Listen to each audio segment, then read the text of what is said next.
ನಮಸ್ಕಾರ, ಎಲ್ರಿಗೂ ಸ್ವಾಗತ. ಇನ್ನೊಂದು ಹೊಸ ದೆವ್ವದ ಕಥೆಯೊಂದಿಗೆ. ಎಲ್ಲರೂ ಚೆನ್ನಾಗಿದ್ದೀರಾ ಅಂತ ಅಂದ್ಕೊಂಡಿದ್ದೀನಿ. ಈ ಒಂದು ಕತೆ ಆ್ಯಕ್ಚುಲಿ ಆಗಿರೋದು ಬಂದ್ಬಿಟ್ಟು ತೋರವಿ. ಸೊ ಈ ಒಂದು ಊರಲ್ಲಿ ಆಗಿರೋವಂಥದ್ದು. ಈ ಒಂದು ತೋರವಿ ಎಂಬ ಊರು ಇರೋವಂಥದ್ದು ಬಂದ್ಬಿಟ್ಟು ವಿಜಯಪುರದಲ್ಲಿ. ಅಂದರೆ ವಿಜಯಪುರದಲ್ಲಿ ಇದು ಒಂದು ಊರು, ಅಂದರೆ ಚಿಕ್ಕ ಊರು ಅಂತಲೇ ಹೇಳಿರೋವಂಥದ್ದು.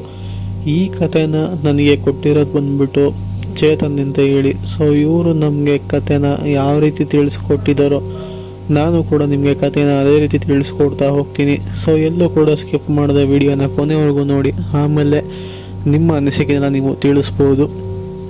ಕತೆ ಇಷ್ಟ ಆಗಿದ್ರೆ ಹಾಗೆ ನಿಮ್ಮ ಫ್ರೆಂಡ್ಸ್ಗೆಲ್ಲ ಶೇರ್ ಮಾಡಿ. ನಮ್ಮ ಯೂಟ್ಯೂಬ್ ಚಾನಲ್ನ ಕೂಡ ಸಬ್ಸ್ಕ್ರೈಬ್ ಮಾಡ್ಕೊಬೋದು. ಸೊ ನಾನು ಹೇಳ್ದಂಗೆ ಕತೆ ಆ್ಯಕ್ಚುಲಿ ಆಗಿರೋದು ಬಂದ್ಬಿಟ್ಟು ತೋರವಿಯಲ್ಲಿ ಆಗಿರೋವಂಥದ್ದು ಏನಾಯಿತು ಅಂತ ಕೇಳಿದ್ರೆ, ಈ ಒಂದು ಚೇತನ್ ಅವರ ಸ್ನೇಹಿತರ ಜೀವನದಲ್ಲಿ ಆದಂತಹ ಒಂದು ಘಟನೆ. ಅಂದರೆ ಒಬ್ಬರ ಸ್ನೇಹಿತನ ಜೀವನದಲ್ಲಿ ಆಗಿರೋವಂಥ ಒಂದು ಘಟನೆ. ಅಂಥ ಘಟನೆ ಏನು ಅಂತ ಹೇಳಿದ್ರೆ, ಚೇತನ್ ಮತ್ತು ಅವರ ಸ್ನೇಹಿತ ಇಬ್ಬರೂ ಸಹ, ಅಂದರೆ ಅವ್ರ ಗುಂಪಲ್ಲಿರೋ ಅಂಥದ್ದೇ ಅವರಿಬ್ಬರು. ಎಲ್ಲೇ ಏನೇ ಮಾಡಿದ್ರು ಸಹ, ಎಲ್ಲೇ ಹೋಗ್ಬೇಕಂದ್ರೂ ಸಹ ಇವರಿಬ್ಬರು ಒಟ್ಟಿಗೆ ಹೋಗ್ತಿರ್ತಾರೆ. ಅದೇನೇ ಕೆಲಸ ಇದ್ರೂ ಸಹ ಒಟ್ಟಿಗೆ ಹೋಗಿ ಮುಗಿಸ್ಕೊಂಡು ಬರ್ತಿರ್ತಾರೆ. ಹೀಗೆ ಒಂದಿನ ಚೇತನ್ ಅವರಿಗೆ ಯಾವುದೋ ಒಂದು ಕೆಲಸ ಇದ್ದಂತಹ ಕಾರಣ, ಸೊ ಅವರ ಸ್ನೇಹಿತನ ಹೆಸರನ್ನ ಹೇಳಿಲ್ಲ, ಬಟ್ ಆದರೂ ಅವರ ಸ್ನೇಹಿತರು ಒಬ್ಬರೇ ಅವರ ಸಂಬಂಧಪಟ್ಟ ಒಂದು ಕೆಲಸಕ್ಕೆ ಬೇರೆ ಊರಿಗೆ ಹೋಗಿರಬೇಕಾಗಿತ್ತು. ಸೊ ಹೀಗೆ ಹೋಗಿದ್ದ ಕಾರಣ ಬರೋ ಅಷ್ಟರಲ್ಲಿ ಕತ್ಲೆ ಆಗಿತ್ತು ಅಂತಲೇ ಹೇಳ್ಬೋದು. ಅದು ಏನು ಕೆಲಸ ಅಂತ ಸಹ ಹೇಳಿಲ್ಲ, ಬಟ್ ಆದರೂ ಅವರಿಗೆ ಸಂಬಂಧಪಟ್ಟಿರುವಂತಹ ಒಂದು ಅವರ ಸಂಬಂಧಿಕರ ಮನೆಗೆ ಹೋಗಿರೋಂತಹ ಒಂದು ಸನ್ನಿವೇಶ ಅಂತಲೇ ಹೇಳ್ಬೋದು. ಸೊ ಆ ಒಂದು ಸನ್ನಿವೇಶದಲ್ಲಿ ಅವರ ಸಂಬಂಧಿಕರ ಮನೆಗೆ ಹೋಗಿ ಆ ಒಂದು ಕೆಲಸನ ಮುಗಿಸ್ಕೊಂಡು ವಾಪಸ್ ಇವರ ಮನೆಗೆ ಬರೋ ಅಷ್ಟರಲ್ಲಿ ಸಮಯ ಆಲ್ರೆಡಿ ಕತ್ಲೆ ಆಗಿತ್ತು ಅಂತ ಹೇಳಿರೋವಂಥದ್ದು. ಸಮಯನ ಕರೆಕ್ಟಾಗಿ ಹೇಳಿಲ್ಲ, ಬಟ್ ಕತ್ಲೆ ಆಗಿತ್ತು ಅಂತ ಹೇಳಿರೋವಂಥದ್ದು. ಸೊ ಹೀಗೆ ವಾಪಸ್ ಬರಬೇಕಾದ್ರೆ, ಅಂದರೆ ಚೇತನ್ ಅವರ ಸ್ನೇಹಿತ ಹೋಗಿದ್ದು ಬಂದುಬಿಟ್ಟು ಆಟೋದಲ್ಲಿ. ಯಾಕೆಂತಂದರೆ ಅವ್ರದ್ದೇ ಒಂದು ಸ್ವಂತ ಆಟೋ ಇದೆಯಂತೆ. ಆಟೋದಲ್ಲಿ ಹೋಗಿ ವಾಪಸ್ ಬರಬೇಕಾದ್ರೆ ಅವರ ಆಟೋಗೆ ಯಾರೋ ಡ್ರಾಪ್ ಕೇಳೋ ರೀತಿಯಲ್ಲಿ ಅವ್ರಿಗೆ ಭಾಸವಾಗಿರೋವಂಥದ್ದು. ಸೊ ಹೇಗೋ ಮನೆ ಕಡೆ ಹೋಗ್ತಿದ್ದೀನಿ, ಅದೇ ದಾರಿಯವರಾಗಿದ್ದರೆ ಹತ್ತಿಸ್ಕೊಂಡು ಹೋಗೋಣ, ಒಂದು ಸ್ವಲ್ಪ ದುಡ್ಡಾದರೂ ಆಗುತ್ತೆ ಅಂತ ಹೇಳಿ ಅವರು ಸಹ ನಿಲ್ಲಿಸಿ ಕೇಳ್ತಾರೆ ಎಲ್ಲಿಗೆ ಹೋಗಬೇಕು ಅಂತ ಹೇಳಿ. ಸೊ ಹೀಗೆ ಡ್ರಾಪ್ ಕೇಳ್ದಂಥವ್ರು ಬಂದ್ಬಿಟ್ಟು ಒಂದು ಮಹಿಳೆ. ಆ ಒಂದು ಮಹಿಳೆ ತುಂಬಾ ಚೆನ್ನಾಗಿ ಡ್ರೆಸ್ಅಪ್ ಆಗಿರ್ತಾರೆ ಅಂತ ಹೇಳಿರೋ ಅಂಥದ್ದು. ಸೊ ಹೀಗೆ ಡ್ರಾಪ್ ಕೇಳ್ತಾರಂತೆ. ಡ್ರಾಪ್ ಕೇಳಿ ಹೀಗೆ ಸ್ವಲ್ಪ ಹತ್ತಿಸ್ಕೊಂಡು ಹೋಗೋ ದಾರಿಯಲ್ಲೇ ಸಿಗುವಂಥ ಒಂದು ಊರು ಅಂತ ಹೇಳಿರೋ ಅಂಥದ್ದು. ಆ ಒಂದು ಊರ ಹೆಸರು ಕೂಡ ಹೇಳಿಲ್ಲ, ಬಟ್ ಆದರೂ ಹತ್ತಿಸ್ಕೊಂಡು ಹೋಗ್ತಾ ಇರಬೇಕಾದ್ರೆ ಯಾವುದೇ ತರಹದ ಮಾತುಕತೆ ಅಲ್ಲಿ ನಡೆಯೋದಿಲ್ಲ. ಅಂತಂದರೆ ಈ ಒಂದು ಚೇತನ್ ಅವರ ಸ್ನೇಹಿತ ಬಂದ್ಬಿಟ್ಟು ಅವರು ಸಹ ಏನು ಮಾತಾಡೋದಿಲ್ಲ. ಹಿಂದೆಗಡೆ ಕೂತಿದ್ದಂತಹ ಮಹಿಳೆ ಅವರು ಸಹ ಏನು ಮಾತಾಡೋದಿಲ್ಲ. ಹೋಗಲಿ ಬಿಡಿ, ಯಾಕೋ ಮಾತಾಡೋದ್ರಲ್ಲಿ ಇಂಟ್ರೆಸ್ಟ್ ಇಲ್ಲ ಅಂತ ಹೇಳಿ ಅವರ ಸ್ನೇಹಿತ ಆಟೋನ ಓಡಿಸ್ಕೊಂಡು ಹೋಗ್ತಾ ಇರ್ತಾನೆ. ಹೀಗೆ ಹೋಗ್ತಿರ್ಬೇಕಾದ್ರೆ ಸುತ್ತಮುತ್ತ ಯಾವುದೂ ಸಹ ಊರು ಸಿಗೋದಿಲ್ಲ. ಬಟ್ ಆದರೂ ಆ ಒಂದು ಮಹಿಳೆ ನಾನು ಇಲ್ಲೇ ಇಳಿತೀನಿ ಅಂತ ಹೇಳಿ ಆಟೋನ ನಿಲ್ಲಿಸ್ತಾರೆ. ಸೊ ಅಲ್ಲೇ ಇಳ್ಕೊತಾರೆ ಕೂಡ. ಇಳ್ಕೊಂಡಾದ್ಮೇಲೆ ಕಾಸನ್ನ ಕೊಡೋದಕ್ಕೆ ಹೋಗ್ತಾರೆ. ಸೊ ಕಾಸನ್ನ ಕೊಟ್ಟಾಗ ಅವರ ಕೈ ಏನಿದೆಲ್ಲ ಅದು ಎಲ್ಲ ಸಹ ಒಂಥರ ಚರ್ಮಗಳೆಲ್ಲ ಕಿತ್ತೋಗಿ ಉಗುರುಗಳೆಲ್ಲ ಒಂಥರ ಆಗಿರೋವಂಥದ್ದು.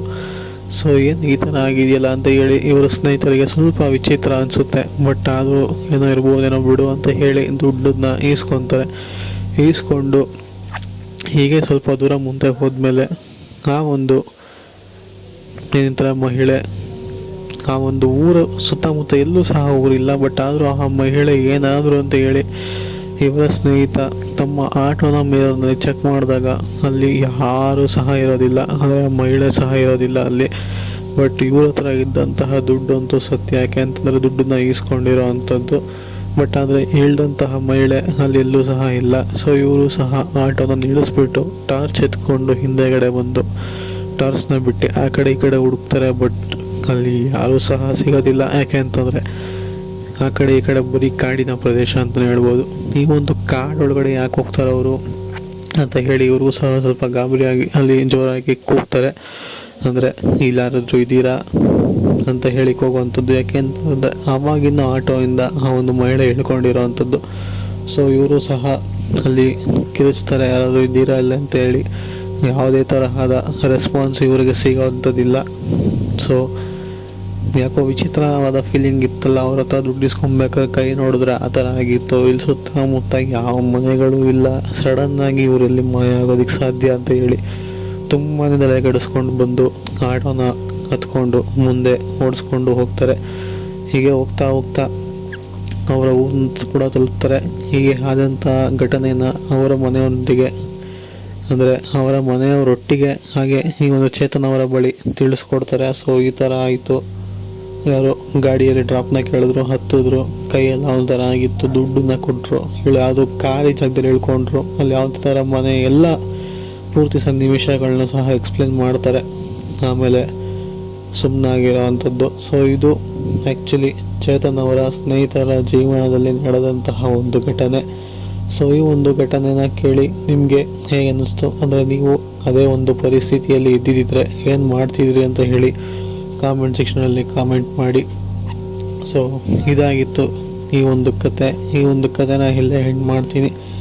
ಕತೆ ಇಷ್ಟ ಆಗಿದೆ ಅಂತ ಅಂದ್ಕೊಂಡಿದ್ದೀನಿ. ಇಷ್ಟ ಆಗಿದ್ರೆ ಒಂದು ಲೈಕ್ ಮಾಡ್ಕೊಳ್ಳಿ. ಹಾಗೆ ನಮ್ಮ ಯೂಟ್ಯೂಬ್ ಚಾನಲ್ನ ಸಬ್ಸ್ಕ್ರೈಬ್ ಮಾಡಿಲ್ಲ ಅಂತಂದರೆ ಸಬ್ಸ್ಕ್ರೈಬ್ ಮಾಡ್ಕೊಳ್ಳಿ. ಹಾಗೆ ನಿಮ್ಮ ಫ್ರೆಂಡ್ಸ್ಗೆಲ್ಲ ಶೇರ್ ಮಾಡಿ. ಹಾಗೆ ಇನ್ನೊಂದು ದೆವ್ವದ ಕಥೆಯೊಟ್ಟಿಗೆ ಮತ್ತೊಂದು ವಿಡಿಯೋದಲ್ಲಿ ಸಿಗೋಣ. Until then take care, good ಬಾಯ್.